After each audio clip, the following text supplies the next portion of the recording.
Look, normally, I'm supposed to save the good stuff for the end, but if you learn one thing from this video, you need to learn that Disneyland Tokyo cost me $300 less than Disneyland California. So if you're wondering why I'm traveling, that's why. Can you tell that I'm cheap?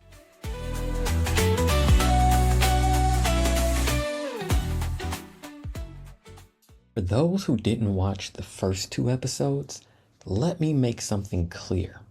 I'm not here to give you a travel brochure. I'm here to tell you a story. What I experienced, what I loved, what I hated. And this time, it's about Disneyland Tokyo. We surprised our kids with the trip, not telling them where we were going until they saw the signs. Our kids are 10, 8, and 4 years old. Since we're native Californians, our little lady actually celebrated her second birthday at Disneyland. Fun fact, we were living in Las Vegas at the time, and when we got back home, someone had broken in. They smashed the sliding door and took absolutely nothing. It was frustrating and scary, and I have no reason to share that right now. But whenever I think of Disneyland, I think of why I don't live in Vegas anymore. Anyway, we told our 4-year-old we were at Disneyland, and her response was, "So? Like, ma'am, do you know how much this ticket cost?" But that surprise fell flat. The boys, though, they were juiced. The entrance was wild. There was a line just to take a picture with Princess Vanellope, and it was almost as long as a ride. I mean, I get it. Outside of Moana, Vanellope's my favorite princess. Yes, I'm black, but that frog don't count. And Wreck-It Ralph 2 has my favorite song, A Place Called Slaughterhouse. Also, peak Disney is when the princesses come together to save Ralph. Fight me. Once you pass the Vanellope coat, I saw the Sleeping Beauty Castle, which wasn't exciting at all. That's in California. So I snapped some photos for my nerdy wife and kept it pushing. Now we were on to our first attraction. That thing caught me off guard. It was a 3D musical where Donald Duck steals Mickey's hat and jumps through a bunch of Disney movies. The songs were in Japanese, but I was singing along with them in my head.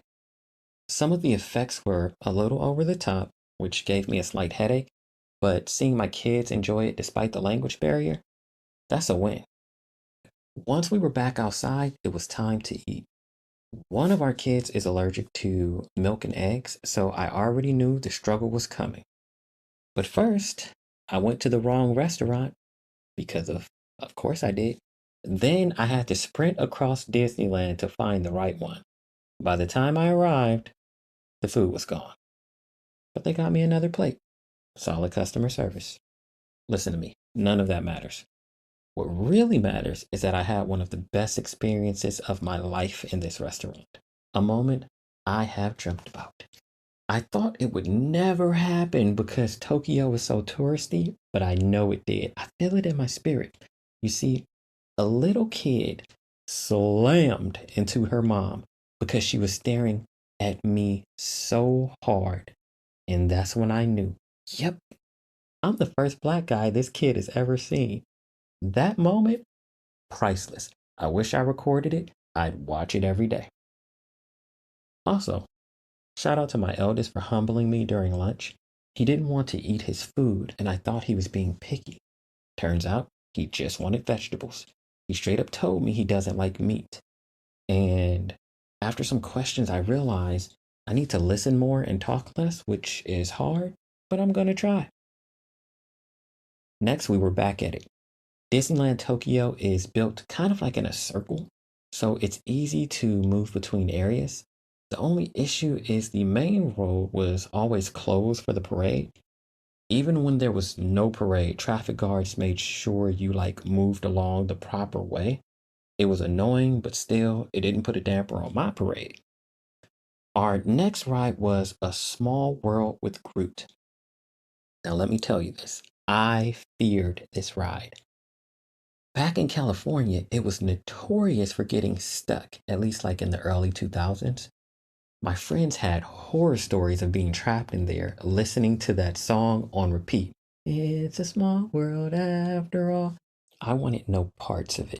But Tokyo added Groot, so I had to see what was up. Turns out the fun part wasn't the ride, it was spotting Groot in different scenes. My wife and I were having a blast pointing him out, while the kids were mildly entertained.